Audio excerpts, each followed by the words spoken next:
Au sein de la prévention diversifiée du VIH, il existe un panel d'outils disponibles pour les personnes séronégatives et séropositives. Nous allons vous parler de la PrEP et du TPE, qui sont deux méthodes prophylactiques qui permettent aux personnes séronégatives d'être protégées contre une infection au VIH. Ce sont deux traitements pris en charge et gratuits. La différence entre la PrEP et le TPE, c'est le moment de la prise. En effet, la PrEP, c'est à prendre avant l'exposition au VIH, tandis que le TPE, c'est un traitement d'urgence, à prendre après une exposition à celui-ci. La PrEP et le TPE, c'est différent du TASP. Le TASP, c'est le traitement pour les personnes séropositives pour leur permettre d'avoir une charge virale indétectable. La PrEP, c'est un traitement antirétroviral qui permet d'empêcher la contamination au VIH d'une personne séronégative. Il y a deux schémas possibles, soit une prise en continu, soit une prise à la demande. La PrEP s'adresse à des personnes qui sont plus fortement exposées au risque de contracter le VIH. On peut prendre l'exemple des personnes migrantes, notamment les femmes venues d'Afrique subsaharienne.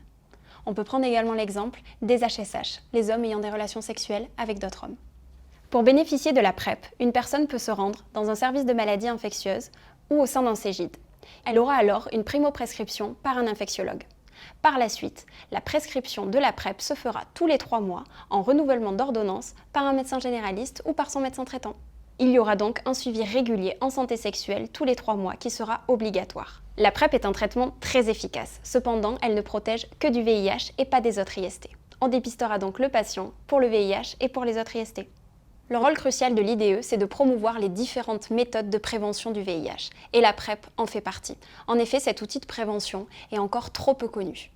Par exemple, lors d'une consultation aux urgences, un infirmier peut de manière spontanée aborder la question de la santé sexuelle. Il peut alors orienter le patient vers le dispositif de la PrEP si le besoin en est détecté. La PrEP est un traitement très efficace, cependant elle dépend de l'observance du patient ou de la patiente.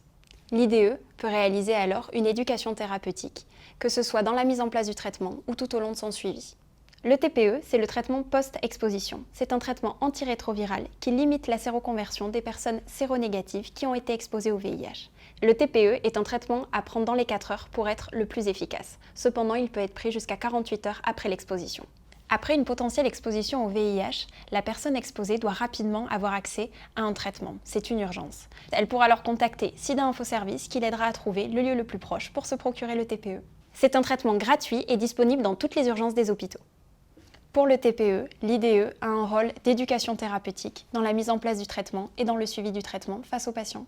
Pour sensibiliser vos étudiants aux différentes techniques de prévention du VIH et notamment les 2 techniques prophylactiques à destination des personnes séronégatives, nous vous proposons des mises en situation. Vous pouvez mettre en place des jeux de rôle pour qu'ils puissent se mettre dans la peau du soignant ou du soigné lors de la mise sous PrEP ou celle du TPE.